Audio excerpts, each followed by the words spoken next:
I never imagined a simple trip to the lab for routine blood work would spiral into something straight out of a reality TV showdown. But last Tuesday, that's exactly what went down. I was sitting in the sterile waiting room of MedLab, thumbing through emails on my phone, the faint hum of fluorescent lights overhead. The place was already buzzing for 8 a.m., with folks flipping through magazines or staring at their screens, all of us just trying to get in and out.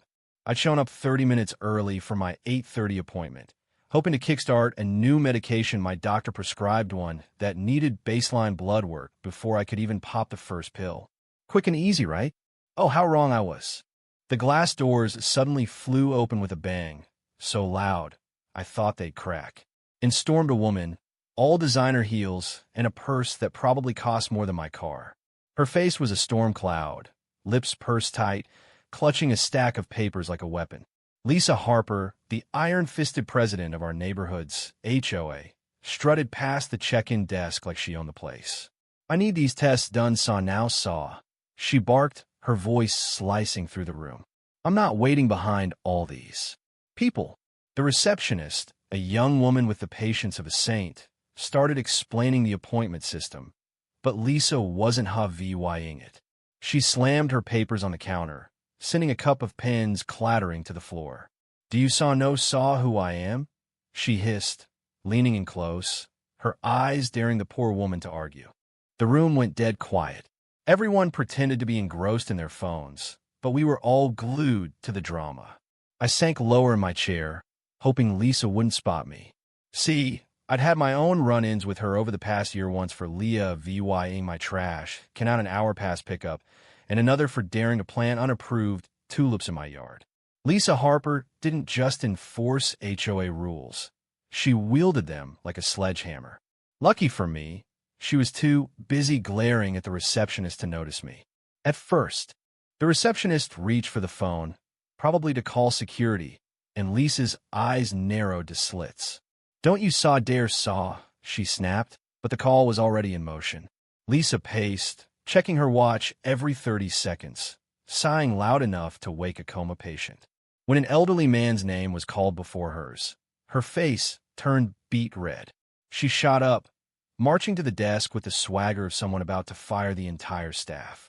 "Excuse me," she said, her voice dripping with fake politeness. "I've been waiting 15 minutes. Why are people cutting ahead of me?" The receptionist, cool as ice, checked her computer and explained that appointments took priority and walk-ins like Lisa had to wait for an opening. Lisa's jaw dropped like she'd been slapped. "I don't have time for scheduling," she scoffed, as if the concept was beneath her. "I'm the president of the Pinewood HOA. I have meetings all day, important ones. Surely you can make an exception for someone like me." The receptionist gripped her pen tighter, but kept her smile. "I'm sorry, ma'am, but everyone here has commitments. We follow protocol." That's when Lisa's gaze swept the room, landing on me like a heat-seeking missile. I tried to hide behind a dog-eared health magazine, but it was too late. Her eyes lit up with recognition, then accusation. Saw," she said, pointing a manicured finger my way. "You're that guy from Pinewood 1 with the tacky garden fountain." She spun back to the receptionist. "This man's a repeat offender in our community, and now he's probably stealing my spot here." The receptionist looked baffled, but Lisa was on a roll. "When did book his appointment?" "I bet it was yesterday. My tests are for a charity board clearance. I have priority." By now, the waiting room was a circus. A mom pulled her kid close. An older couple swapped smirks. The receptionist, bless her, stayed calm. "Sir," she said to me, "do you have an appointment?" I nodded, flashing my phone's confirmation email. 8:30, I said. Lisa's face twisted into a snarl. "This is ridiculous, she shouted, her voice climbing. "I'm a busy, important person. You're making me wait behind people with nothing better to do." A nurse stepped out, drawn by the commotion. "Ma'am," she said firmly, "lower your voice or step outside until you're called." Big mistake. Lisa's face went from red to volcanic. In a move that felt like slow motion, she reached across the counter and shoved the sign-in kiosk to the floor with a crash. "I will not be treated like this," she roared, sweeping a clipboard off the counter, papers flying everywhere. A kid started crying. Gasps rippled through the room. Lisa seized the chaos, lunging for the lab's restricted door. "I'll find someone back there who knows how to do their job," she declared. The nurse, moving like a linebacker, blocked her path. "Ma'am, you can't go in there." Lisa, undeterred, put her hands on the nurse's shoulders, trying to push past. That's when phones came out, mine included. The elderly couple, a mom, even a guy in scrubs, started recording. A security guard burst through a side door, followed by a man in a white coat. Dr. Stevens, the lab director. "What's going on?" Dr. Stevens asked, though the scene spoke for itself. Lisa pivoted, her voice suddenly syrupy. "These people saw me," she whined, gesturing at the staff. "I have critical tests, and they're refusing to help." Dr. Stevens, unfazed, asked her to step aside to talk. For a split second, it seemed like things might calm down. Then the front doors opened, and 2 police officers walked in. Lisa's eyes darted to the exits. "This is a mistake," she cooed, all sweetness. "Just a little scheduling mix-up." Officer Daniels, per his badge, wasn't buying it. "Ma'am, we got a call about a disturbance. Witnesses say you got physical with staff." Lisa's smile vanished.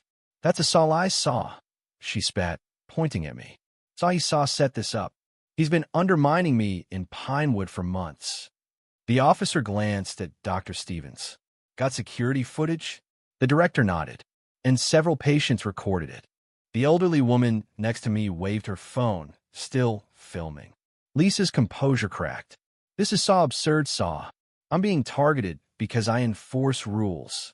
My brother-in-law's a lawyer, and my cousin's on the city council." Officer Daniels pulled out a notepad. "ID, please." Lisa clutched her purse. "I don't have to show you saw anything. I'm Leah Vying, and you'll hear from my attorney." She tried to shove past, but Officer Daniels grabbed her arm. Lisa yanked away, screaming about police brutality. What happened next was unreal. The officers exchanged a look, and Daniels pulled out handcuffs. "Lisa Harper, you're detained for disorderly conduct and potential assault." The cuffs clicked, loud as a gunshot in the hushed room. "You can't do this," Lisa shrieked as they guided her out. "I'm the Pinewood HOA president. I decide who gets fined for ugly shutters. I'll have your badges." Her voice faded down the hall, Leah Vying the waiting room in stunned silence. The nurse called the next name, and life crept back to normal. The elderly woman caught my eye, giving me a sly grin. 2 weeks later, an email from the HOA hit my inbox. Lisa had been charged with disorderly conduct, attempted assault, and resisting detention. She was fined $2,000 and ordered to do 100 hours of community care VYC. The VY shared across neighborhood chat sparked an emergency HOA meeting. Lisa's VY was deemed unbecoming of leadership, and she was ousted as president.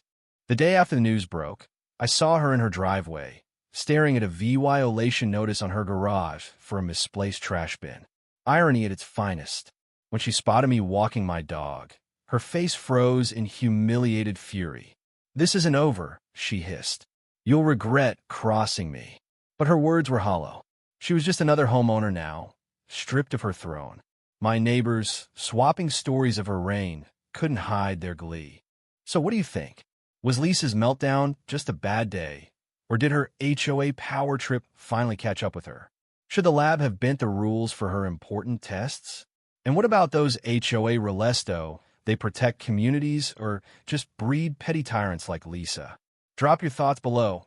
Hit that like button if you're Team Justice, and subscribe for more wild stories. Let's get this debate rolling.